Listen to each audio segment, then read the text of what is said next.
Dos dividendos ao preço da gasolina. O que o prejuízo da Petrobras indica sobre o futuro da estatal?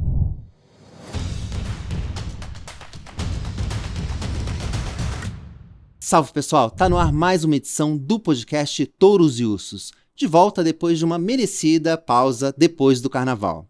Eu sou o Vinícius Pinheiro e aqui do meu lado está a Júlia Vilchen, editora-chefe do Seu Dinheiro. Como é que tá, Júlia? Tudo bem? Você desfilou no bloco dos touros ou dos ursos nesse carnaval? Olá, Vini, tudo bem? Olá a todos os que estão nos ouvindo, nos assistindo. Eu acho que eu desfilei no bloco dos ursos, porque nesse carnaval não desfilei, não brinquei, enfim. Inclusive, trabalhei, estava de plantão, então vou colocar aqui que eu estava no bloco dos ursos. Quem trabalhou foi urso com certeza nesse carnaval. Bom, tá certo. E vamos aqui apresentar o nosso convidado que vai falar bastante de uma empresa que também tem sido urso nos últimos tempos no mercado, que é a Petrobras aqui. Quem vai falar sobre o assunto aqui é o Pedro Rodrigues. Ele é diretor do Centro Brasileiro de Infraestrutura Energética, o CBIE. Como é que tá, Pedro? Tudo bem? Seja muito bem-vindo. Bom, boa tarde, Vinícius. Boa tarde, Júlio. É um prazer estar aqui com vocês nessa retomada de vocês depois do carnaval.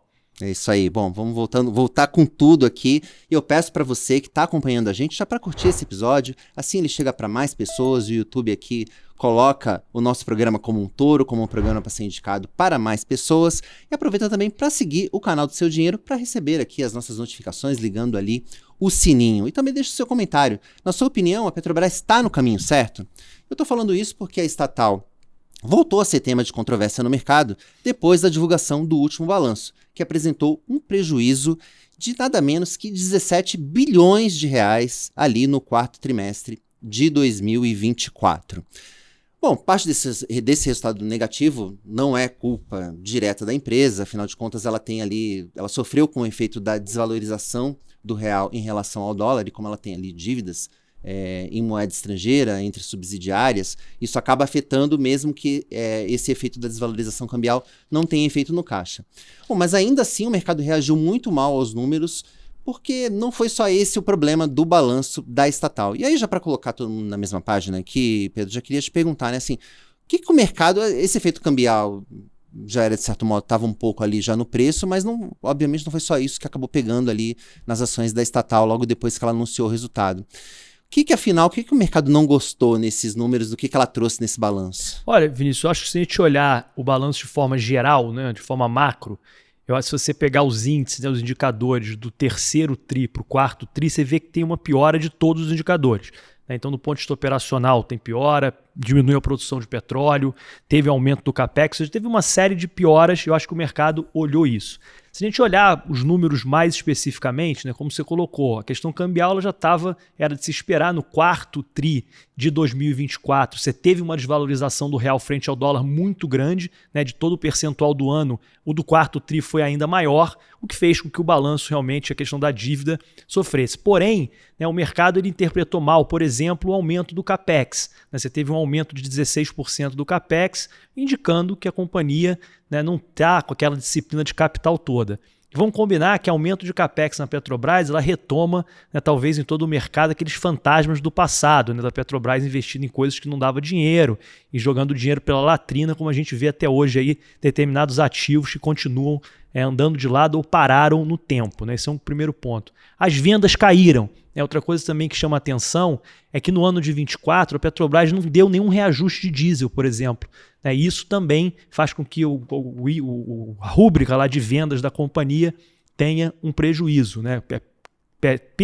A companhia perde dinheiro, vamos dizer assim, né? Não teve prejuízo, mas teve uma diminuição. Então o mercado ele vai olhando esses detalhes, olha também a declaração da própria companhia, da própria Petrobras, dizendo que vai investir em fertilizante, investir em energias de baixo carbono, investir em refinarias, ou seja, em ativos que não trazem dinheiro para a companhia.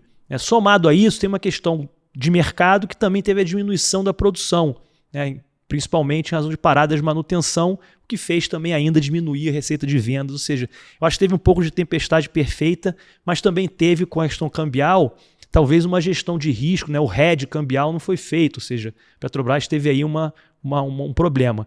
Eu acho que o que se coloca, né, que a gente tem que levantar a questão, é que se esse quarto tri é uma foto de um momento atípico, quer dizer, de um trimestre atípico da companhia, ou seria o começo de um caminho, né, que a Petrobras já viveu no passado, também em governos do PT e que está começando novamente esse mesmo caminho. Acho que essa que é a grande interrogação e o mercado acho que está com a dúvida, né, dando o benefício da dúvida aí para a gestão da Petrobras. Até entrando nessa questão dos investimentos do CAPEX, mas especificamente que você colocou, acho que esse talvez tenha sido o grande ponto ali, o ponto nevrálgico do resultado. Mas a presidente da Petrobras, a Magda Chambriard, ela destacou que, na verdade, o que aconteceu não foi um aumento do investimento, e sim uma antecipação de algo. Quer dizer, ela tentou vender isso como algo positivo, que ela acabou antecipando, ela teve que antecipar esses investimentos porque a entrada em produção ali das plataformas veio antes do esperado também.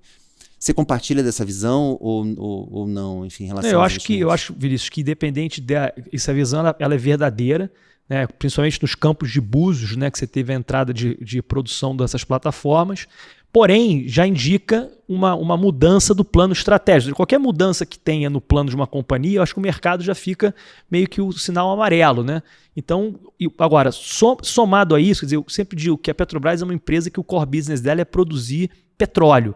Então, quando você tem um aumento de CAPEX para produzir petróleo, o mercado olha assim, não, opa, está aumentando aqui o investimento, mas a gente vai ter retornos no futuro, né? Vai produzir mais petróleo, ou seja, nós vamos vender mais petróleo, a companhia vai ter mais geração de caixa.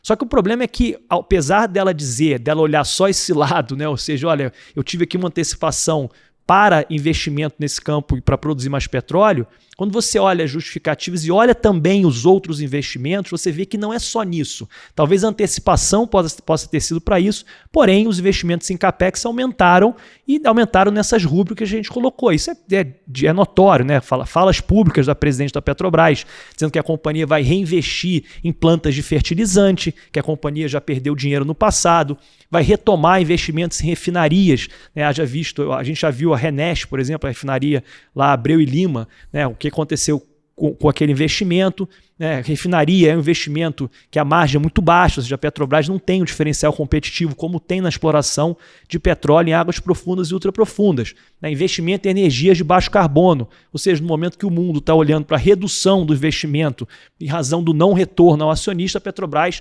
volta a investir. Ou seja, eu acho que o risco desses investimentos, Vinícius, é quando a companhia ela acaba olhando, né, para o CAPEX com retorno político e não com retorno econômico. Né? Então acaba investindo em áreas, em ativos que dão esse retorno político, mais dinheiro para o bolso do acionista não. Como eu coloquei, eu acho que esse benefício da dúvida está na mesa. O aumento do CAPEX, principalmente nessas áreas em que a Petrobras não se sai tão bem, né, que não dão tanto retorno para a Petrobras, acaba elevando o temor do mercado de que isso impacte negativamente na distribuição de dividendos, que é algo que é muito caro aos investidores de uma empresa como a Petrobras. E, de fato, a gente viu aí nesse último balanço uma distribuição de dividendos menor do que era esperado, né? Eu queria saber o que você espera para os dividendos da Petrobras agora para o futuro, dado esse cenário, dado essa projeção de investimentos aí da estatal. Olha, eu acho que se a gente tiver, vamos botar dois cenários. Eu acho que o primeiro cenário, se a gente tiver condições normais de temperatura e pressão, né, quer dizer, não tiver nenhum aumento de CAPEX alucinante, né, como nesses ativos que eu estou colocando, ver como é que vai sair os investimentos da companhia nos próximos trimestres, eu acho que para o próximo trimestre, eu acho que vai melhorar, né, os resultados. Por quê? Aí estou olhando como se fosse uma foto ruim do quarto trimestre. Né? Vamos lá, o câmbio melhorou, né, a desvalorização, então isso aí melhora já o resultado. E a Petrobras já anunciou agora, logo no início do primeiro trimestre, né, um aumento no preço do diesel, que é um resultado, né, a venda de diesel mais barato come dinheiro da companhia. E aumentou o diesel, acho que hoje até, segundo as nossas contas aqui, acho que está 3 e pouco por cento mais caro até que o mercado internacional. Então já fechou duas torneiras que estavam ali abertas, né, uma é o câmbio não controlado pela Petrobras e outra o preço da venda do combustível no Brasil, que foi reajustado. Então, eu acho que com esses cenários você já tem uma melhora, talvez, no balanço para o próximo TRI. Mas, como você colocou, a Petrobras é uma empresa sui generis, né? Muitas vezes a lógica econômica, a lógica de investimentos não é respeitada pela companhia. Né? A companhia acaba tendo que atender aqueles chamados interesses sociais, né? Que uns entendem que é investir em coisas que não dá dinheiro com retorno político, né? E outros entendem de outra forma, porque o governo tem lá seus 50 e 1% de controle. Então, eu acho que vamos ver como é que nesse próximo trimestre, no próximo ano, né, a gente já tem mais 2 anos aí, talvez, com certeza, aliás, de governo do presidente Lula, nessa direção da companhia, né, que é a direção, lógico, legítima, democraticamente eleita, que o governo dá, né, agora na figura da presidente Magda. Então eu acho que para o próximo trimestre eu vejo que tem essa melhora. Agora, para frente, como eu coloquei, eu acho que no cenário foto tem a melhora. Agora, se isso vai deteriorar ainda mais a condição, acho que a gente vai ter que esperar. Bom, mas eu queria te fazer uma pergunta mais ou menos nessa linha até. Vou tentar aqui abusar um pouco da sua bola de cristal, aqui, do seu poder de futurologia. Mas queria primeiro que você fizesse até uma avaliação, né? Passamos de 2 anos já de governo Lula. E como é que você avalia essa relação entre a Petrobras e o governo? A gente já até estava conversando fora do ar aqui que algum tipo de intervenção no governo, na estatal e especificamente na Petrobras, não é um privilégio desse governo todo. Toda a gestão acaba ali metendo um pouco ou muito a colher ali na empresa. Na tua visão, a Petrobras tem conseguido lidar de maneira razoável com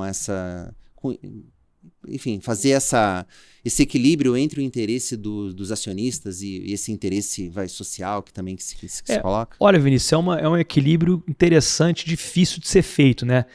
Eu acho que tanto o governo mais à direita do Brasil quanto mais à esquerda, eu acho que o ponto de encontro deles é na Petrobras, né? Porque tanto se você pegar o discurso da esquerda brasileira, ela envolve algum tipo de intervenção na companhia. Da direita, a mesma coisa, né? Então acho que o problema é a Petrobras, né? O problema é a gente ter uma companhia de petróleo em pleno 2025, no qual 50%, 51% é do governo. Na minha visão, isso não tem o menor sentido. Isso é ruim para o mercado brasileiro, isso é ruim para o político, né? E a necessidade faz o ladrão, né? Quando o governo olha, não, a Petrobras, uma companhia que gera caixa como gera, que é eficiente, né? Uma indústria que tem muito dinheiro, né? Fica muito fácil, né, colocar a mão de alguma forma, ou para controlar a inflação, ou para ajudar os amigos do governo, ou para ajudar aquele político que precisa ser eleito, a Petrobras tem que abrir uma planta no estado A ou no estado B. Ou seja, de 1000 maneiras, né, a Petrobras acaba sofrendo com esse tipo de intervenção.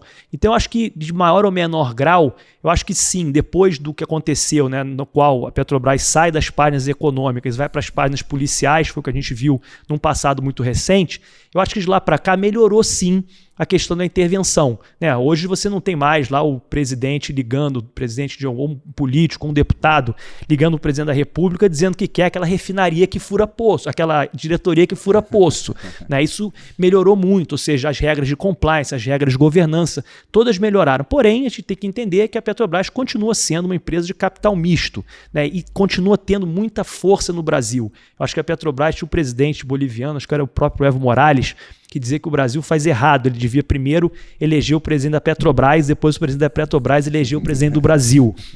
E eu acho que isso acontece. A Petrobras, quando você olha, ela muitas vezes se sobrepõe, inclusive aos órgãos de Estado e aos órgãos de governo no Brasil. A Petrobras tem um tamanho muito grande, uma importância muito grande para a economia, então vai ser sempre esse alvo, né, tanto de políticos da direita quanto à esquerda, que vai ser cobiçado ali para, de alguma forma, ter essa intervenção, como eu falei, em maior ou menor grau. A gente torce sempre para ter em menor grau. Mas o fato é que zerar a intervenção não é lei, não adianta aumentar a governança, não adianta aumentar o compliance. Só vai acontecer quando o governo não puder mais fazer isso, ou seja, não ser o acionista controlador. Bom, falando em intervenção, queria te perguntar sobre a questão da mudança do cálculo dos preços dos combustíveis, né? Esse abrasileiramento dos preços de combustíveis que a gente teve aí no governo Lula e implantando a sua marca na Petrobras, né? Na sua opinião, esse abrasileiramento dos preços está funcionando? Qual que é a expectativa para os preços dos combustíveis e para a política da Petrobras? Júlia, a Petrobras ela é tão importante, né, que ela cria até conceitos, né?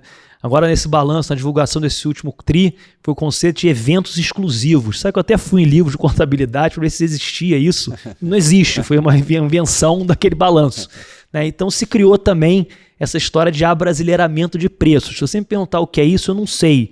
Né? Eu acho que para mim abrasileiramento de preço é igual controle de preço. Né? Mas eles dizem que não, que tem uma fórmula que o fato é que a fórmula ninguém consegue entender, né? Só para as pessoas entenderem como é que era antes desse abrasileiramento de preço. O Brasil, apesar dele ser autossuficiente em petróleo, ou seja, a gente produzir mais petróleo do que a gente consome, né? A gente não é autossuficiente em derivados de petróleo.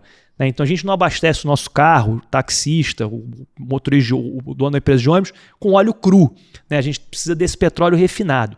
Quando a gente fala do óleo refinado, nós somos importadores de derivados de petróleo. Então, por isso, né, um país importador de derivados tem que seguir o tal do PPI, que é o preço paridade importação. Por quê? Porque nós importamos produto. Né? Então, se a gente tem que ter o câmbio, tem que ter o preço lá fora, o frete e por aí vai. Né? Sem falar que gasolina, diesel é igual petróleo, é uma commodity global. Né? Não adianta a gente falar, não, aqui eu produzo mais barato. Então, se nós aqui tivermos uma refinaria como a Petrobras, conseguimos produzir mais barato, para a gente otimizar o dinheiro do nosso acionista, nós vamos vender para fora ou nós vamos vender aqui pelo preço de fora. Né? Não faz sentido a gente vender mais barato deixando o dinheiro na mesa. Né? E é isso, essa discussão que sempre acontece. E esse abrasileiramento nada mais é do que um cálculo que ninguém entende, né? Que tirou transparência, tirou previsibilidade do que é. Quer dizer, a PPI você olhava lá fora e falava, olha, o preço do petróleo está subindo, o câmbio está subindo, podemos esperar que o preço aqui vai subir. E agora você não tem mais isso, como eu coloquei. Em 24, o preço do diesel, por exemplo, não foi reajustado. Né? A gente chegou, por exemplo, em 2014, lá no auge do problema da Petrobras, que não tinha reajuste nenhum. A Petrobras chegou a ter uma dívida de 100 bilhões de dólares. Isso é ruim. Né? Por que é ruim? É ruim para o consumidor, porque a gente só olha quando a Petrobras está vendendo mais barato. Porém, a recíproca é verdadeira. Pau que dá Chico, dá Francisco. Quando está mais caro, quando está mais barato lá fora, ela vende sim mais caro aqui dentro muitas vezes, fazendo ali uma conta que consiga superar. Então, a Petrobras, que isso é política comercial da companhia, eu até entendo, né? Mas eu acho que aí falta, na minha opinião, órgãos de controle, principalmente do Estado brasileiro, né? De não fazer da Petrobras, não deixar a Petrobras exercer esse poder de monopólio que ela tem no refino. A Petrobras ela não é monopolista no refino brasileiro. Não existe nenhuma lei no Brasil que diga que a Petrobras tenha que ter 85% do mercado como ela tem hoje. Se ela tem 85%, como tem hoje, deveria sim, na minha opinião, os órgãos de Estado brasileiro, principalmente o CAD, intervir, como já aconteceu em outras áreas. Mas nesse ponto específico, a gente acabou dando um passo atrás, porque o CAD já havia determinado a venda dessas refinarias, mas agora, enfim, a empresa fez um acordo e não vai mais precisar, né? Exatamente. O CAD fez um acordo, o famoso TCC, né, que era muito frágil do ponto de vista de enforcement, né, de como executar aquele documento, né, e acabou voltando atrás. Né? Eu acho isso um prejuízo enorme para a segurança jurídica brasileira, um prejuízo enorme para as instituições brasileiras, um prejuízo enorme você ter um órgão, né, que não é um órgão de governo, é um órgão de Estado, né, uma agência que é o CAD, voltando atrás quando muda o governo, quer dizer, mudando, de certa forma, o mercado de petróleo. E vamos combinar que hoje no Brasil tem um agente que comprou uma refinaria da Petrobras, a refinaria da Bahia, responsável por 14%, 15% da produção nacional de derivados. O cara olhou confiando que a Petrobras ia vender os 50%. Né? Então hoje o cara tem uma situação, você imagina, dono de 15% só, tendo que conviver com um agente desse, que é price maker, que tem um preço do produto que ele vende abrasileirado.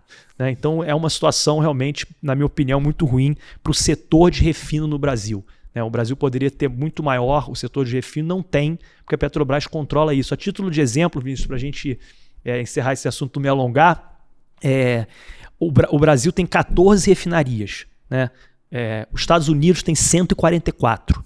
Né? Nos Estados Unidos tem todas as refinarias privadas. O Brasil tem uma só, a maior, né? Uma na mão de um agente privado, e o resto tudo na mão da Petrobras. Ou seja, o nosso parque de refino é antigo, o nosso parque de refino é velho. Né? Nosso parque de refino poderia sim, o Brasil como grande produtor de petróleo, ter um parque de refino maior. Né? Talvez, óbvio, né? Com investimentos privados. Era o que eu ia te perguntar, porque o pessoal que deve estar acompanhando a gente deve se perguntar, poxa, mas por que então a Petrobras não investe em refino? Por que a Petrobras não pode ser grande, como, enfim, já se tentou lá atrás, inclusive nos primeiros mandatos do presidente Lula? Olha, dinheiro é recurso escasso para usos alternativos, né? A Petrobras é uma empresa que tem muito dinheiro, mas ela tem retornos maiores, como a gente falou aqui na outra pergunta, botando o dinheiro em produção de petróleo, né, exploração de petróleo, né, para produzir petróleo. Então, se ela bota dinheiro em refinaria, ela deixa de colocar em petróleo. Né, e a Petrobras não consegue, o mercado brasileiro é muito grande. Né, o Brasil é o 7º maior consumidor de diesel do mundo. Né, o Brasil tem um volume de combustível consumido muito grande. Então, a Petrobras não consegue sozinha, né, simplesmente isso. E é uma indústria, Vinícius, no mundo inteiro, é uma indústria que não tem nenhuma expertise diferente, ou seja, eu, você, a Júlia, qualquer pessoa poderia abrir uma refinaria. Não tem assim uma grande tecnologia, né? Então a Petrobras realmente ela investir em refino. Qual o diferencial dela nesse setor? Na minha visão, nenhum. Né? Simplesmente é um setor hoje dentro da companhia muito sindicalizado, né? Consegue ajudar sempre o governo quando segura um preço, a brasileira a preço, né? Ajuda muito a popularidade do governo, né? Porque se você tem o combustível, e aí Vinícius, é engraçado, o combustível não sei porquê, não só no Brasil. Você lembra quando o presidente Macron foi eleito, né? Resolveu subir o imposto do diesel, os coletes amarelos, né? Quebraram Paris inteiro, né? Quando sobe o preço do combustível nos Estados Unidos, na Alemanha, o político está sempre prejudicado. Então o combustível ele tem uma sensibilidade à população e à popularidade do político muito grande. Então acaba sendo bom para o político conseguir, né, abrasileirar o preço da Petrobras. Então acho que nesse sentido ajuda ainda mais, corrobora o nosso mercado de refino não ter esse dinamismo que deveria ter, na minha opinião. Tá certo. Acho que tem uma questão que acho que nessa questão do preço dos combustíveis, o mercado e o governo certamente estão em lados opostos. Mas existe um ponto em que o mercado e que a Petrobras e pelo menos parte do governo estão na mesma página, que é em relação ali à exploração da margem equatorial. A Petrobras defende ali a exploração dessa área, só que o próprio governo ali, através do IBAMA, vem, enfim, travando e vem colocando aí, enfim, dificultando ali e até negando, no caso, a licença para operar ali, alegando questões ambientais. Qual que é a tua visão, assim, mais específica com relação a essa questão da margem equatorial? E, enfim, tem esse potencial todo mesmo? O custo-benefício de se explorar ali, na tua visão, realmente compensa? Olha, Vinícius, primeiro é legal a gente falar que as fronteiras exploratórias, né, um país, uma empresa, para ela continuar tendo petróleo, ela precisa descobrir novas áreas, né? Então ela precisa aumentar suas fronteiras exploratórias para poder produzir mais petróleo, né? Então o Brasil ele teve alguns momentos, né, lá atrás, quando descobriram a Petrobras, né, quando criaram a Petrobras, descobriram o petróleo onshore no Brasil, né? Então produzia só em terra. Depois passou muitos anos, vem a bacia de Campos, né, que teve uma produção enorme. Depois teve a bacia de Santos e o pré-sal, com uma produção também enorme. Só que os campos de petróleo, eles funcionam igual a gente, né? Eles nascem, né? Eles têm um período de crescimento, eles têm a maturidade e eles morrem, né? Então, se a gente as empresas e o país não quiser continuar, quer dizer, quiser aumentar essa produção e continuar sendo um grande produtor de petróleo, precisa descobrir novas fronteiras. E a margem equatorial entra exatamente nesse cenário. E por quê? Já a Petrobras ganhou esses campos em 2013. E lá atrás também, a margem equatorial acabou voltando à discussão muito grande em razão da Guiana, né? A Guiana é vizinha ao estado do Amapá e a ExxonMobil, que é uma empresa americana, descobriu um volume de barris, umas reservas gigantescas, né, que levaram uma riqueza absurda para a Guiana. A Guiana, que era um país pobre, né, teve aí o seu PIB, acho que ano de 23 e 24, o maior crescimento de PIB do mundo, 30%, né, um número absurdo. Então, voltou a discussão para a margem equatorial. Olha, deve ser a Exxon pode estar lá chupando de canudinho o nosso petróleo ali na margem equatorial. Então, a gente precisa explorar esse troço. Agora, essa história ela começa torta, ela começa torta e vem torta há muito tempo. A Petrobras ganhou esses campos em 2013, junto com outras duas empresas. Desde lá, ou seja, de 13 até 25, vai aí 12 anos, né, o IBAMA não dá licença ambiental. Então, eu acho assim, independente da gente achar, né, que o petróleo vai prejudicar a foz do rio, vai prejudicar a fauna ou a flora, não me parece razoável nenhum órgão ambiental do planeta demorar 12 anos para dar uma licença, né, ou para discutir uma licença. Poderia até não dar, do ponto de vista técnico, eu não sou do IBAMA, nem entendo por que não dá, mas poderia não dar. Agora, demorar isso tudo é o que me dá a impressão de que não é técnico, é político. E aí, não sendo político, a gente está nessa seara que está. Agora, a minha opinião, Vinícius, eu acho que sim, o mundo e a Petrobras, principalmente, né, consegue explorar petróleo de forma ambientalmente responsável. Como eu coloquei, a gente tem às vezes um complexo, mas a Petrobras é a empresa mais eficiente do planeta quando fala em explorar petróleo em águas profundas e ultraprofundas. O Brasil tem um histórico mínimo de vazamento, né? O Brasil tem uma matriz energética super limpa, né? Então o petróleo ele não tem um malefício tão grande mesmo para a matriz energética brasileira. O Brasil vai continuar sendo vanguarda nessa transição energética. Agora, um lado importante que o petróleo traz, que o Brasil precisa muito, né, é o S do ESG. O social do Brasil, a gente não passa de ano. Nosso social é muito ruim. Ambiental passamos de ano, social não passamos de ano. Então, o Amapá, o Arco Norte brasileiro, que é um dos lugares mais pobres do Brasil, poderia sim se beneficiar muito da riqueza do petróleo. Ou seja, é um lugar que não tem esgoto, não tem saneamento, né, tem um problema de eletricidade, a gente viu no Amapá. Estouraram 2 transformadores, apaga o Estado. Né? Então são situações que eu acho que o Brasil deveria olhar para dar mais dignidade, mais bem-estar para aquela população. E o petróleo em si, ele não acaba com o meio ambiente. Né? Se fizer, como eu coloquei, ninguém está falando em explorar como se fazia no século XIX, né? Mas assim, explorar de forma ambientalmente responsável, eu não vejo problema nenhum, acho que a gente consegue sim fazer as duas coisas. Legal. Bom, acho que com isso a gente pode passar para o segundo bloco do nosso programa, que é o bloco que dá o nome a esse programa, o bloco dos touros e dos ursos. Os touros são aqueles destaques positivos, vou explicar aqui para o Pedro, primeira vez que ele vem aqui ao programa, não os destaques positivos, aqueles que na nossa passarela que levaram nota 10, né, Júlia? E os ursos, ao contrário, são os que atravessaram o samba, podemos dizer assim, pra gente se manter aqui na metáfora. E a gente começa o programa falando dos ursos primeiro. E dessa vez eu vou começar com você, Júlia. Pra quem você vai dar o seu urso dessa edição? Meu urso dessa edição vai pro que tá sendo o assunto aí de abertura da semana nos mercados, vamos dizer, né? Meu urso vai para as bolsas americanas, né, que semana passada tiveram aí o seu pior desempenho desde setembro de 2024. A gente viu aí os principais índices de ações americanos terminando a semana com uma queda acumulada da ordem de mais de 3%, né, em alguns casos, por volta de 3% cada índice. E nessa segunda-feira, que é o dia que a gente está gravando aqui o programa, esses mesmos índices continuam aí em queda, inclusive estão puxando para baixo o nosso Ibovespa.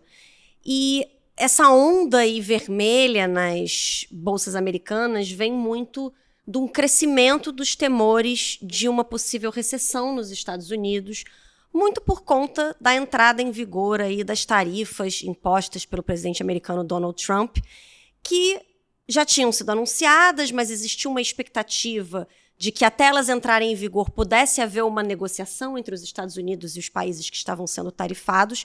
Acabou que não houve avanço nessas negociações, então as que estão entrando em vigor ali pela alíquota que ele tinha já anunciado, alíquotas elevadas, né? E agora o mercado tem, de fato, está cristalizando mais esse temor de que essas tarifas sobre importações pode bater aí na inflação e dificultar aí cortes de juros por parte do Federal Reserve. Por outro lado, a gente tem visto aí dados econômicos americanos apontando já para um enfraquecimento da economia americana, como, por exemplo, confiança do consumidor mais baixa. A gente viu o payroll na semana passada, o relatório de empregos nos Estados Unidos, com criação de vagas abaixo do esperado, também o aumento de salários abaixo do esperado, então mostrando que já está começando a ter um enfraquecimento no poder de compra da população americana. Existe a expectativa de que os cortes de gastos governamentais e também as demissões aí no serviço público americano, que vem sendo implementadas aí pelo governo Trump, que uma hora isso vai aparecer nos dados de emprego, nos dados de renda da população de uma forma negativa. E isso, por outro lado, até abriria espaço para o Federal Reserve cortar mais os juros, né? Antes a expectativa do mercado era de apenas um corte em 2025, agora já passou para 3, a do próprio Fed era 2, então a gente pode até ser que com esse enfraquecimento da economia haja aí uma abertura para cortes de juros, mas existe uma previsão, até um indicador do Fed de Atlanta, né, mostrando aí que o primeiro trimestre pode já ter uma queda, um recuo do PIB aí de mais de 2% nos Estados Unidos analisado, o que abre aí as portas para uma recessão técnica. Então, existe esse temor, né, de que agora pode, de fato, haver aí uma recessão nos Estados Unidos, de que essa chuva de tarifas aí do Trump pode realmente pegar pesado aí na economia americana. Então, isso está já deixando a bolsa aí um pouco arredia, mas isso pode ser uma coisa momentânea, né? Porque foi característico do primeiro governo Trump já essa volatilidade. Pode ser que a gente esteja vendo uma reedição disso, mas pelo menos nesse momento o clima é bastante ruim no mercado de ações. Então, por causa disso, eu escolhi aí os índices americanos como o meu urso da semana, Vini.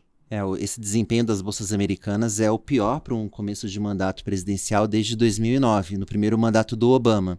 Mas, vamos lembrar que o começo do mandato do Obama foi ali, no começo de 2009, na esteira da crise financeira, que foi devastadora para os mercados. Então, uma base muito pior do que a que o Trump está pegando agora. Realmente, vamos ver se é algo temporário. Bolsas americanas aqui, Pedro, foi touro durante muito tempo, e a gente sempre fala também que o touro de hoje pode ser o urso de amanhã, e vice-versa. Importante só para concluir, Vinícius, que nesse fim de semana o Trump deu uma entrevista que ele foi questionado, né, sobre a possibilidade de haver uma recessão nos Estados Unidos, e ele deu uma sabonetada, né? Ele falou que preferia não prever esse tipo de coisa e que estamos fazendo algo muito grande nos Estados Unidos, então pode ser que haja um período de transição, o que dá a entender que vai ser um período de sofrimento aí para a economia americana. Então isso já deixou também os investidores meio pé atrás. Para o Trump admitir que vai ser um período de transição, realmente é algo para deixar todo mundo com bastante pé atrás. Mas e você, Pedro? Já pensou aí para quem você vai conceder o seu urso? Achei bem interessante esse quadro de vocês. Eu acho que o meu urso vai para transição energética. Eu acho que também nessa linha que a Júlia colocou do presidente Donald Trump, né, ele quando consegue a vitória lá na eleição americana, ele convence, de certa forma, os republicanos e o eleitorado americano de N coisas, mas para ficar aqui na minha área, de que os Estados Unidos gastam dinheiro demais, pagam energia cara demais para tentar limpar o mundo, né? E a China consumindo carvão adoidado e por aí vai. Então ele acha que ele se viu, não só acho que na área de energia, mas em todas as áreas, acho que a conta do Trump é um pouco essa sempre, né? Olha, eu estou pagando demais, o povo americano está pagando, o benefício está sendo pouco. Então, no caso da energia, ele deu um stop grande, né, em investimentos, em subsídios, em liberações para todas as fontes renováveis, né? Desde subsídios para carros elétricos, até novas licenças para eólicas offshore, tirou subsídios, né, das fontes renováveis e está incentivando, liberando novamente a exploração de petróleo em áreas federais, ou seja, dando um saculejo, né, nesse movimento da transição energética e tornando novamente o petróleo, o combustível fóssil, protagonista, né, para o governo dos Estados Unidos. Eu acho que a transição ela está sendo o urso, porque óbvio, a gente está falando, não é de um paizinho qualquer, né? Aquele cara ali em cima que é pobrinho, aquele tal de Estados Unidos, que tem a maior economia do mundo, são 30 trilhões de dólares de PIB, né? O segundo, eu acho que é a China, que é 18 trilhões, ou seja, a diferença é muito grande. Então, qualquer coisa que o governo americano faça, é óbvio que os investimentos em energia renovável e transição energética, eu acho que não vão ser aniquilados do mercado, né? Então, acho que vão continuar existindo. Porém, se a maior economia do mundo fala que não quer mais isso, não vai mais incentivar esse tipo de indústria, eles vão reduzir no mundo como um todo. Então, a gente viu, hoje saiu uma notícia que um pouco antes de eu vir para cá gravar com vocês, de uma empresa na Dinamarca, né, que produz peças e equipamentos para a indústria de hidrogênio verde, que está indo à falência, né? A BP anunciou na semana retrasada que vai cortar e acabar com os investimentos em energias de baixo carbono porque não está dando dinheiro para o acionista. A Shell foi por esse mesmo caminho, ou seja, as empresas estão seguindo aí a redução, né, dos investimentos na transição energética. Então o meu urso vai para a transição energética. Tá certo. Bom, deixar só claro para as pessoas que estão acompanhando a gente, não é que nós sejamos contra a transição energética, é só uma questão de que está vivendo um momento de baixa, né? Então, quando a gente também sempre fala que não estamos perseguindo ninguém quando a gente dá um urso ou um touro para... O que você colocou, acho que é muito bem, né? O urso de hoje pode ser o touro de amanhã. Exato. Às vezes esse podcast aqui há 5 anos atrás poderia estar sentado eu mesmo aqui falando que o touro era a transição energética, né? Então, acho que é dinamismo do mercado exatamente esse, sem juízo de valor nenhum. Né, eu acho que é uma realidade que a gente está vendo, né? Que pode ter sim, né, Vinícius, externalidades negativas, e óbvio que vai ter. E falando em touro de hoje, que é o urso de amanhã, o meu urso aqui é esse caso bem específico, que é o do Bitcoin. Depois da disparada vertiginosa da criptomoeda, logo depois da vitória do presidente Donald Trump nas últimas eleições, a criptomoeda vem se desvalorizando e voltou a ficar recentemente abaixo do patamar de $80 mil. Com isso, já a gente está vendo uma queda acumulada de 15% só nesse começo de ano do Bitcoin. E lembrando que o Bitcoin estava ali na casa dos $70 mil quando o Trump foi eleito. Ou seja, boa parte desse rally Trump já foi perdido nesse começo de ano. E aí, poxa, o que está acontecendo? Por que o Bitcoin está caindo? A gente nem está vendo nenhuma notícia tão negativa relacionada à indústria de criptomoedas em si, muito pelo contrário. Até a gente teve recentemente o anúncio ali de que os Estados Unidos vão criar uma reserva de Bitcoin, e essa era uma das esperanças ali, foi um dos motivos que fizeram a criptomoeda disparar no final do ano passado. Então, mas nem isso tem servido para animar o mercado. Eu acho que faltou detalhe ali no anúncio e tudo mais. Acho que os entusiastas ali da criptomoeda esperavam que já tivesse ali algum tipo de valor envolvido, quanto que ia comprar. Então, foi aquele famoso subiu no boato e caiu no fato. Mas, quando a gente conversa com os analistas e o pessoal que acompanha o mercado cripto, eles continuam super otimistas.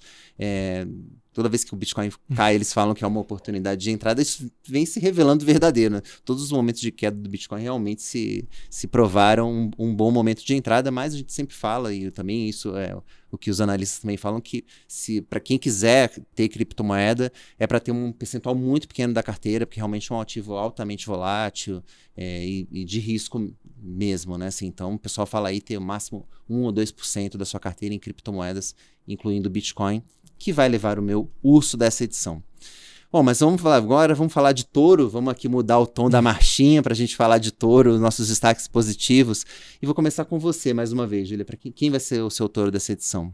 Meu touro dessa edição vai para a Eletrobras e vai, eu acho que, conversar bastante com o tema do programa, porque a Eletrobras está vivendo algo oposto à Petrobras, né? Então, assim, o problema da intervenção estatal, o fantasma da intervenção estatal finalmente saiu, parou de pairar sobre a cabeça da empresa, né?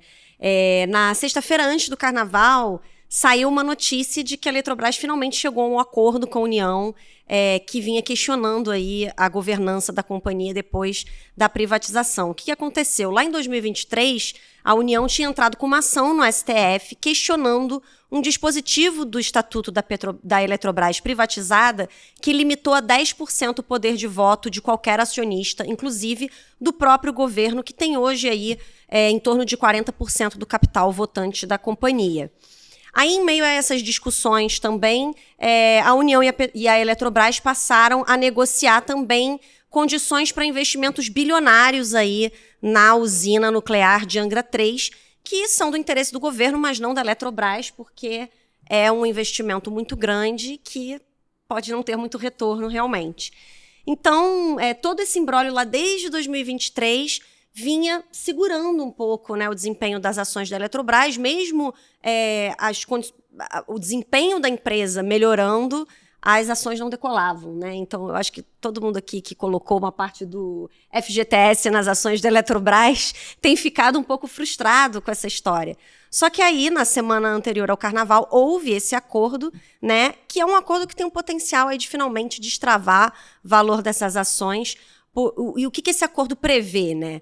Bom, o governo, por um lado, conseguiu aumentar a quantidade de representantes no Conselho de Administração para 3, de um total de 10, e conseguiu também o direito de indicar um dos membros, um dos 5 membros do Conselho Fiscal da companhia. Mas, por outro lado, a Eletrobras conseguiu manter o tal dispositivo que limita 10% o poder de voto de qualquer acionista e ainda estabeleceu que a União perde o direito aos 3 nomes no Conselho se chegar a reduzir a sua participação na empresa para menos de 30%. Outra vitória da Eletrobras também foi ter conseguido a suspensão do atual acordo de investimentos para o financiamento de Angra 3. Com isso, as ações da Eletrobras imediatamente reagiram de uma maneira positiva na Bolsa e a ação foi uma das preferidas dos analistas que compõem o nosso levantamento no Seu Dinheiro da ação do mês, né? Então, a gente sempre pergunta aí para as corretoras quais as suas 3 ações preferidas para o mês que está começando, e as mais indicadas, né, entram ali na nossa seleção de ação do mês. E para o mês de março, a Eletrobras foi uma dessas ações aí que ganhou esse troféu aí dos analistas. E vale lembrar que o papel ainda é considerado barato, né? Então a gente ainda não viu essa valorização que a ação poderia ter tido depois da privatização, né? E ela ainda tem perspectiva de melhorar o pagamento de dividendos. Então a gente está vendo aí um futuro melhor para a Eletrobras pela frente, então por isso eu escolhi ela como meu touro da semana.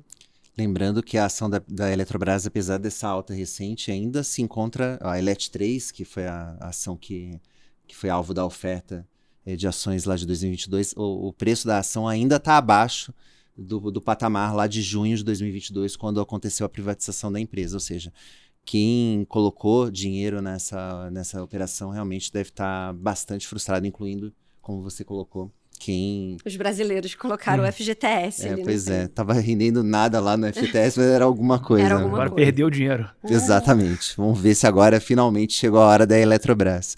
Mas, Pedro, para quem você vai dar o seu touro? Vini, você é tão criativo, você vou dar o outro lado da mesma moeda. Então eu vou dar o touro para o mercado de petróleo.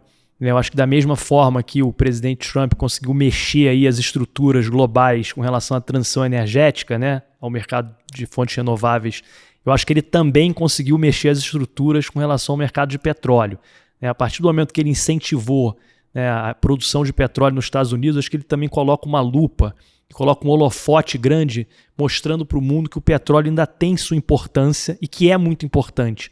Eu acho que antes, quando a transição energética estava muito acelerada, né, o próprio mundo esqueceu da importância do petróleo. Né? Eu sempre lembro daquela frase do Sheikh Yamani, que dizia que o mundo não acabou, a idade da pedra não acabou por falta de pedra. Então a era do petróleo não vai acabar por falta de petróleo. Né? Existem componentes plásticos, né, como o seu computador, os carros, mesmo os carros elétricos, que sem petróleo não são feitos. Eu acho que o mundo estava tendo uma visão um pouco radical. Eu acho que esse movimento do Trump colocou assim, um freio de arrumação para o mundo olhar o petróleo de uma outra maneira.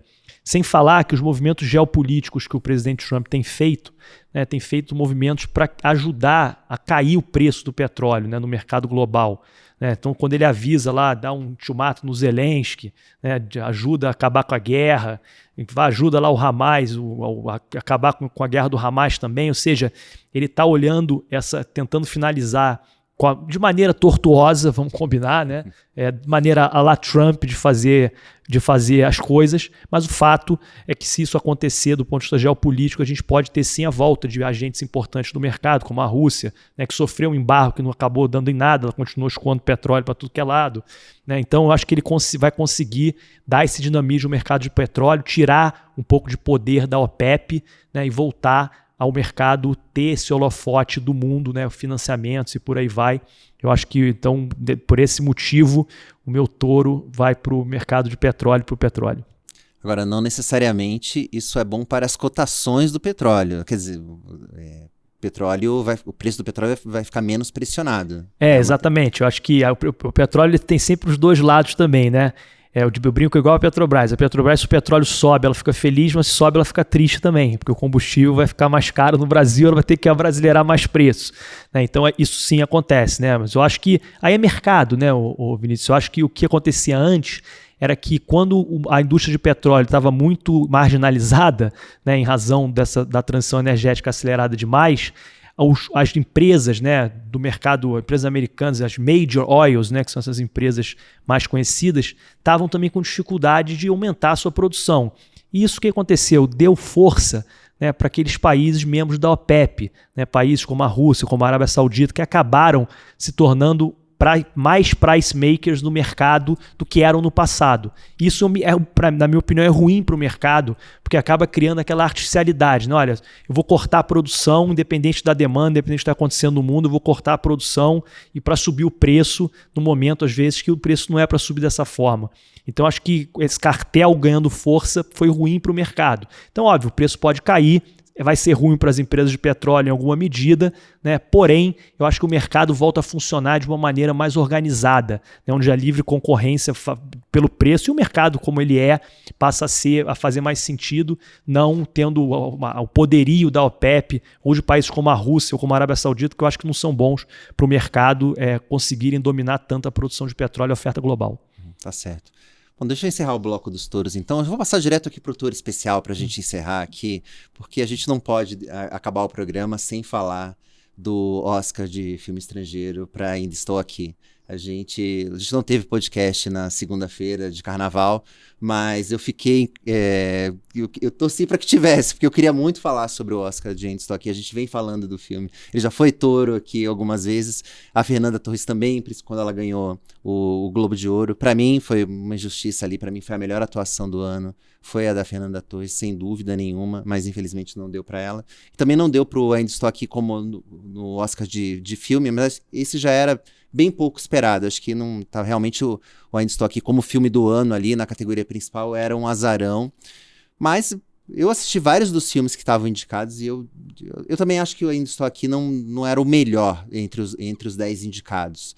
Mas com certeza era o filme que mexe mais com as emoções. Então eu até imaginei que, poxa, eu não achava que ia ganhar, mas eu até achava que no final poderia ter alguma chance talvez de todos os filmes é o que mexe um pouco mais com a emoção do público. É uma história de uma família, acho que a maioria das pessoas fica muito identificada com os amigos e pessoas com quem eu conversei, mesmo aqueles que politicamente não concordam ali, enfim, com o que é abordado, se identificam com a questão familiar que o Ainda Estou Aqui traz, né? E também uma memória de um Brasil que a gente não vê mais, né? De você poder, né, brincar na rua, né, onde os meninos moravam ali, né? Eles iam livres para a praia. Então evoca até uma época de um Brasil, embora ele retrate um período muito difícil da nossa história, que é o período da ditadura, mas ao mesmo tempo ele traz algo muito positivo também do Brasil daquela época também, que era